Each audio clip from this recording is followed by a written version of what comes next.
Good evening. My name is Alexander Hagan. I'm the CEO of a small, medium-sized tech company in Silicon Valley. I've been a financial journalist, a financial analyst, and I've filed several patents as a research scientist. Now, tonight I want to speak to you about the latest events in Libya. First of all, as I pointed out on the murder of Gadaffi, so let's have some background. Libya was the most intensive press disinformation campaign I've ever seen in terms of its success. Libya had the highest standard of living in Africa at a lower poverty rate than the US. Yes, it was a police state. I estimate there were about 80 people that human rights violations were visited upon annually in Libya. Some of them being beaten, perhaps there were some that were raped, and some who were disappeared or killed. But the new Libya, Clinton and Obama's Libya, has now boosted the torture rate in Libya by 10,000% instead of 80 a year. It's looking to be more like 8,000 a year.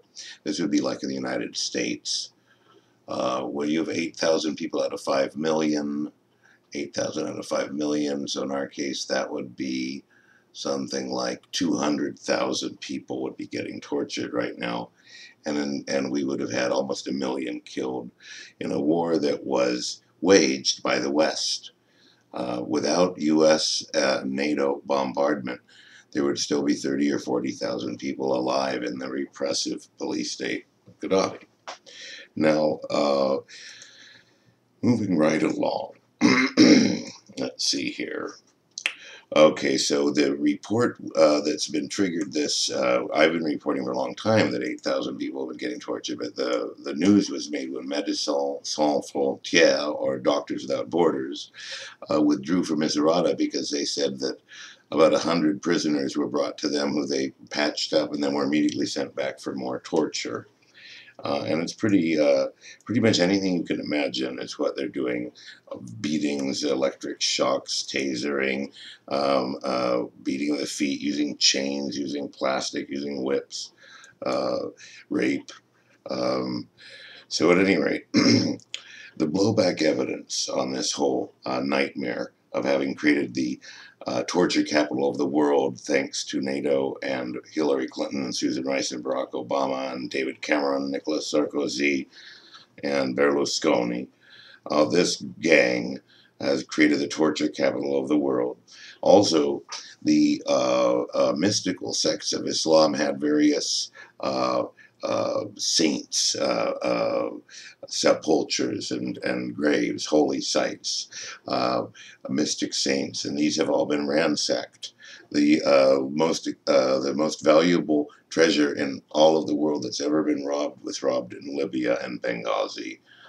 So in the blowback terms, the U.S. has been explicitly told they will get no cooperation on Syria from the Chinese and the Russians, who have now publicly declared that the U.S. and NATO betrayed their trust in Russia and China staying out of the fray, on allowing the U.S. to have a no-fly zone resolution to enforce a ceasefire for the African Union to negotiate. Now it's on public record the villainy of this action. They've publicly gone on record to say the things that I said the day after the bombing began back in roughly May or whenever it was, that this was a dastardly act to take this no-fly zone resolution that banned any help to either side and completely help one side, and to have illegal ground troops that have been publicly admitted by Qatar. And this is going to have plenty of blowback. It's not just blowback. It's not just going to be my outraged indignation. So Thabo Mbeki of South Africa, who was a former president and a very powerful man in South Africa, and not a dummy, I tell you that, he gave a long speech about the dark clouds of neo-colonialism that have re-emerged in his view. So South Africa is going to be a very important country in the next 30 to 40 years because of their resources and their legacy of a very developed infrastructure from the previous apartheid regime. Going through a rough time of it right now, but this is going to be a powerhouse in the world. It'll be one of the top 20 economies, if it isn't already. And he's withdrawing. He does not trust us at all. I predicted we would alienate many nations through this obvious and brazen abuse of a truce-oriented document. Now, the only way that this type of behavior will pay off is if we continue to kill and invade on an ongoing basis, because our economy is flatlining and the economies of the developing world are exploding. And so if we continue to tax our economy with this police state where we have 4 times the expenditure on corrections and military of virtually any other country in the world, we have, as you may know, but let's get back to Libya. So the other way we can have our future work out for us is to abandon this strategy of forward deployed aggression and dismantle this hideous tax on our economy, and instead focus on trade and investment in our scientific, industrial, and human resources in the United States.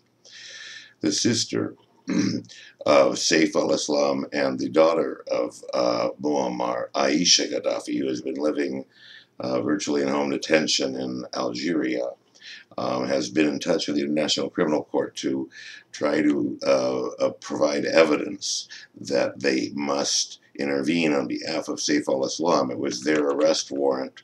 Once an International Criminal Court arrest warrant is issued, if the country is a signatory, they must abide by it, and they cannot try the person in Libya. This is very bizarre. And Aisha is putting pressure on them. We'll see if she gets any luck or not. The Zintan tribe are the ones that hold Saif al-Islam, as far as I understand it. They had a shootout with the Mizratans in Tripoli yesterday. Now, a lady made a quotation about this whole business about the loyalist rebellion in Beni Walid. There have been loyalist marches in Benghazi where they actually said Allah Muammar Libya, Bawas, which is the old, or is it Wabas, the old statement saying, you know, Allah Libya, Muammar is all we need. And this was in public in Benghazi. I saw it myself. And so there have been loyalist-oriented outbreaks in Benghazi and Tripoli and Beni Walid, actually, throughout the NTC militias that were lording over them there. And so here's a quotation from Lady Ms. Mejia from the Primary Arabic magazine. And what she says, let's see, this is from a magazine called the Majalla, and this is the leading Arab magazine, and this is written by Paula Mejia, 1st of February. And what Ms. Mejia states: one of the more recent incidents in Beni Walid demonstrates the seriousness of the situation. The town, about 100 miles from Tripoli, is well known for having been one of the last strongholds of the Gaddafi government. Indeed, Saif al-Islam, one-time heir apparent to the regime, staged his last fight in the town. Since then, residents have complained they're being targeted by the NTC militias, accused of being traitors. Even when there was no evidence, they supported the former government. It was in this context that last Monday, the inhabitants of Beni Walid staged an uprising. They overran guards at the main prison and ejected pro-government forces, killing at least 4 of them. The tribal elders of the town also created a council to take over the governing duties. When the NTC defense minister, Osama Joueli, came to negotiate with the elders, he soon recognized the legitimacy of the new council. There have been suggestions of this incident at the beginning of a pro-Gaddafi military movement. These claims, however, lack sufficient evidence. Rather, it appears that the recent events in Beni Walid were due to frustration on that part of the town's inhabitants over the reckless behavior of the rebels, loosely affiliated with the NTC, that consider themselves the guardians of the revolution. Indeed, the misbehavior of the militia in Beni Walid is hardly exclusive in the region. In the last weeks, reports of thousands of men being dragged across Libya to prisons, being subjected to regular torture, have grown. Médecins Sans Frontières pulled out of Libya, claiming that its doctors are being exploited by the militia, who regularly bring in prisoners between torture sessions in order to keep them alive for further torture. Cycles of vengeance, unfortunately, are not a unique characteristic of Libya's civil war, but rather a common aspect of post-war instability. This, nevertheless, does not excuse the behavior of the militia, nor does it mitigate the NTC's inability to manage these armed groups. A unified Libya will be impossible to create if entire communities feel ostracized by armed men. At present, there may not be a pro-Gaddafi guerrilla, but should cycles of vengeance continue, it is likely the civil war will arise. This is what I predicted. They must give release these 8,000 people they're torturing. That's more people. Gaddafi's Libya had a quarter the incarceration rate of the United States. They had a prison population of about 9,800 from publicly available websites of statistics. And this imprisonment they have now is of 8,000 political prisoners. That's as much as their entire old prison population virtually, which was of all the common criminals in the country. So it's just inconceivable how many people have been locked up and are being abused. So I beseech everyone to contact your representatives in your government and beg that some pressure be put to stop the abuse of loyalists in Libya. And I think that pretty much concludes the news for the moment. Thank you.